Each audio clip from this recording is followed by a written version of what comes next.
ini dibarengi dengan karomah barokah Abah. Alhamdulillah. Bapak, Ibu, ikhwan akhwat yang berbahagia, yang saya hormati para wakil talkin, yang saya hormati petugas manakib, para ustadz ustazah, yang saya hormati pemangku manakib, yang saya hormati Bunda Haya sekeluarga, keluarga besar manakiban online internasional dimanapun berada pada saat ini. Izinkan pada kesempatan malam hari ini saya akan membahas tentang pentingnya kita melakukan kholwat batin. Jadi kholwat itu artinya menyepi. Menyepi di tengah-tengah keramaian. Itu kholwat batin. Dalam kitab Fadhilus Syuhur dibahas al-jalwah. Bapak Ibu ikhwan akhwat, kholwat itu artinya apa sih secara bahasa? Artinya menyendiri.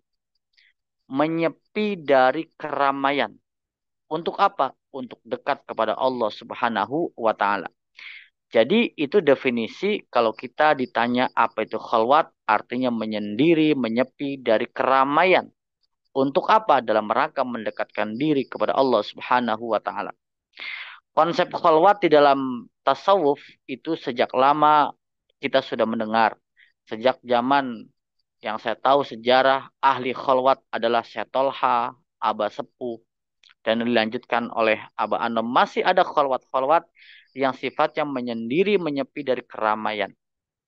Nah, ternyata setelah dikembangkan, seorang mujaddid mulai daripada Abah Anom, kemudian dilanjutkan mujaddid pembaharu sufi, Syekh Muhammad Abdul Saifullah Masul, bahwa khalwat itu ada yang sifatnya jasadiah, ada yang sifatnya batiniah. Kalau khalwat yang sifatnya jasadiah seperti tadi, dia berzikir mendekatkan diri kepada Allah. Contohnya meninggalkan keramaian, langsung ke gunung kah, ke laut kah, ke hutan kah, atau membuat gubuk-gubuk yang jauh dari keramaian, maka melakukan zikir, aurat, dan lain sebagainya. Itulah kholwat. Dan itu dilakukan pada masa-masa, masa Abah Anom masih ada, yang lebih banyak masa Abah Sepuh, Syatolha, dan seterusnya. Nah, itu kholwat jasa dia. Nah, ketika masa Abah Anom, ketika Abah Aos, ketika itu kita sering dengar Abah Aos itu melakukan kholwat. Beliau, kalau Bapak Ibu lihat, ada kamar yang hari ini tuh ditempati oleh Acecep, di bawah itu ada ruangan.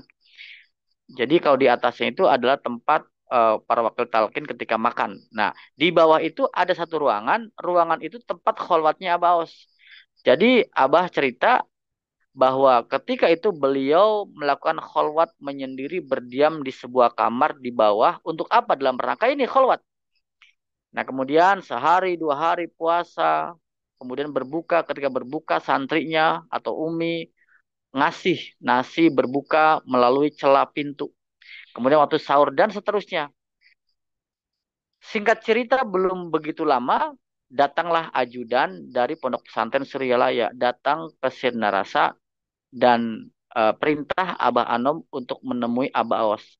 Dan sabda Abah Anom ketika itu adalah, kalau bahasa Indonesianya adalah ajengan gitu. Kalau kholwat itu ke Jakarta. Nah, sejak itulah Aba Aos keluar dari kholwat jasadiahnya, kemudian beliau memulai manakib dari tempat ke tempat, dari keramaian-keramaian, dari kantor ke kantor, dari rumah ke rumah di Jakarta dan di kota-kota besar sampai hari ini. Ternyata Aba Anom meminta, menyuruh, memerintahkan muridnya tidak hanya khalwat jasadiah, yaitu khalwat batin. Artinya inilah khalwat di dalam jalwah. Khalwat di dalam keramaian. Walaupun badannya berada di keramaian, di tengah-tengah kesibukan, disitulah beliau tetap khalwat. Nah, inilah yang disebut dalam kitab Fadhilus Syuhur, ayyakuna qalbu dzakir wasalik hadiron ma'al haqqi subhanahu wa ta'ala. Khalwat batin itu adalah hati ingat kepada Allah, hadir kepada Allah, ma'al haq bersama Allah. Itulah khalwat. Nah, jadi berkembang terus perkembangan Toriko Konisyabaniyah Madsurilaya, Jakarta, beberapa tempat sampai Abao sendiri mukim di rumah Bunda Haya kita, Bunda Haya Watimena, sekian lama, sekian tahun. Untuk apa? Dalam rangka melakukan khalwat batin. Fisiknya mana? Fisiknya bertemu orang, tapi beliau hatinya bersama Allah. Nah, ibu bapak ikhwan akhwat, kita ini tidak bisa melakukan khalwat batin kalau kita tidak punya guru, kalau kita tidak punya alatnya. Contoh kita simulasi. Ketika bapak ibu sedang mengemudi, apakah bisa ingat kepada Allah? Zikir kepada Allah? Tidak mungkin kalau tidak ada zikir khafi. Apakah bapak ibu ketika mengantri di bank, mengantri di tempat-tempat pembayaran, mengantri untuk membeli sesuatu, apakah bisa ingat Allah? Tidak mungkin bisa. Apakah bisa la ilaha illallah jahar? Tidak mungkin bisa. Atau dengan membaca Al-Quran? Tidak mungkin bisa. Kalaupun bisa, ya dilihat banyak orang. Apakah ketika bapak ibu bermain dengan anak-anak, makan malam dengan keluarga, apalagi sekarang scrolling TikTok gitu kan, scrolling media sosial, lihat WhatsApp dan lain sebagainya. Apakah bisa kholwat? Tidak mungkin bisa kalau tidak punya alat kholwatnya. Tidak mungkin kita bisa kholwat di tengah-tengah keramaian banyak orang. Itu nggak bisa gitu. Nah, maka digurukan Abah Aos saja berguru kepada Mbak Anom cara kholwat di tengah-tengah keramaian. Apalagi kita mesti belajar juga kepada Syekh Mursyid, yaitu Abah Aos. Alhamdulillah, kita sudah punya alatnya. Kholwat batin di tengah-tengah keramaian adalah dengan cara kita zikir khofi. Nah itulah sehingga kita dalam keadaan mengemudi sebagai penumpang, sedang antri, sedang bermain dengan anak-anak, sedang makan malam dengan keluarga, sedang kita membuka medsos, tetap kita bisa berkholwat ketika tadi apa? Ayyakuna qalbu dzakir wasalik hadiran ma'al haqi subhanahu wa ta'ala. Ketika hati kita berzikir kepada Allah, hadir Allah di dalam hati kita. Itulah zikir khafi.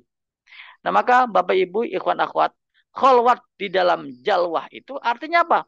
Kita tetap secara sosial interaksi dengan orang banyak, namun hati kita bersama Allah. Maka Abah Anom mengatakan di dalam kitabnya yang dirujuk dalam kitab Fadlul Syuhur oleh Abah Aos apa?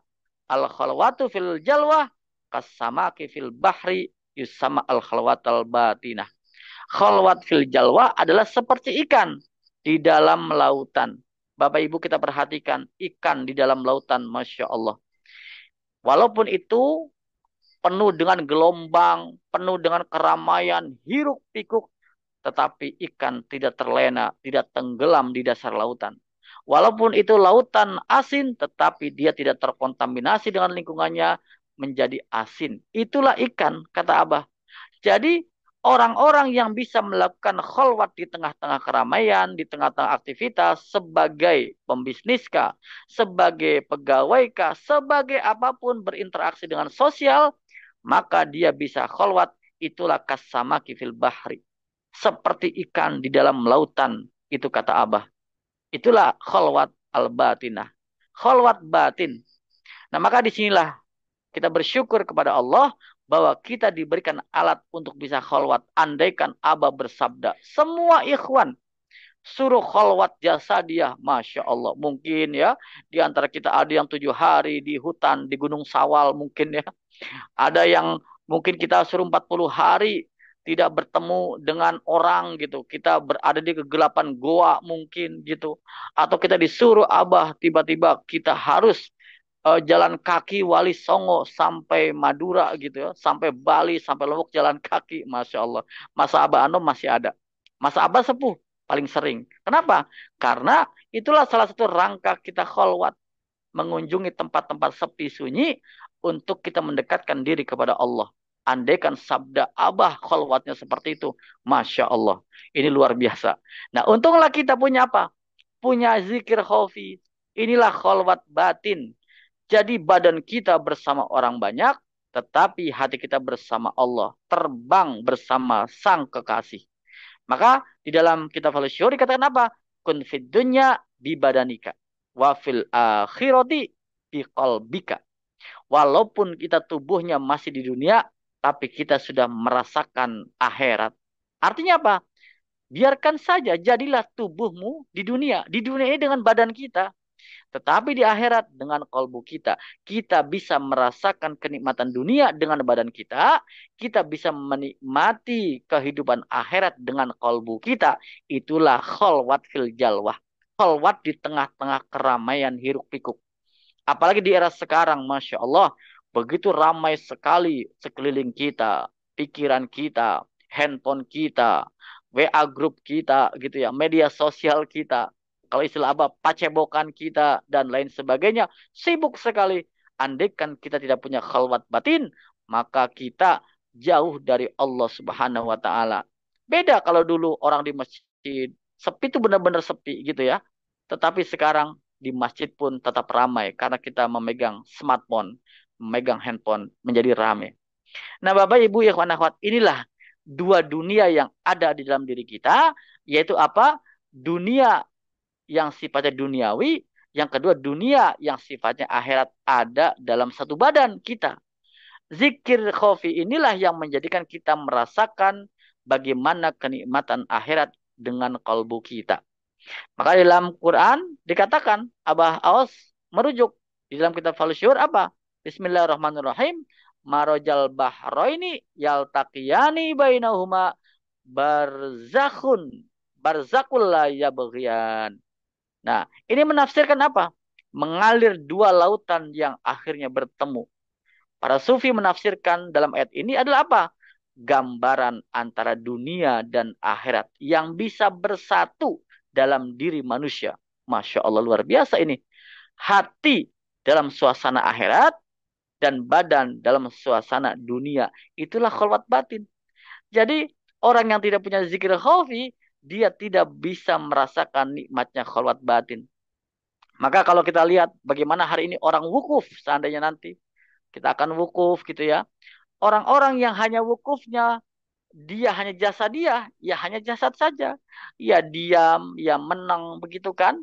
Dia tidak merasakan bagaimana kehadiran Allah. Padahal diam di sini adalah kita stop, kita hening, kita diam, tapi hadirkan Allah. Itulah kita penting ketika orang haji, orang umroh, penting kita khalwat. Karena apa? Saya banyak tanya beberapa ikhwan yang datang ke Baitullah, ke Mekah gitu ya. Di sana tidak mudah untuk berzikir. Dari sini perasaan enak sekali zikir jahar kalau andaikan di Masjidil Haram di pojok la ilaha illallah begitu. Ternyata di sana ya sangat ramai, sangat padat. Kalau kita zikir menjadi perhatian banyak orang. Kalaupun kita mau diam dia, mau tenang, ternyata samping kanan kiri banyak suara-suara, banyak orang sana sini, lalu lalang melewati kita, baca Quran dan sebagainya. Ini kita nggak bisa kholwat untuk jasadiyah ternyata. Nah, disitulah ternyata semakin kita dekat dengan Ka'bah, semakin kita ibadah umroh atau haji, maka semakin diperlukan kholwat fil jalwah, yaitu menyendiri di dalam keramaian hiruk pikuk. Nah, maka inilah dua lautan yang pada akhirnya mengalir dengan batasnya masing-masing tetapi bertemu.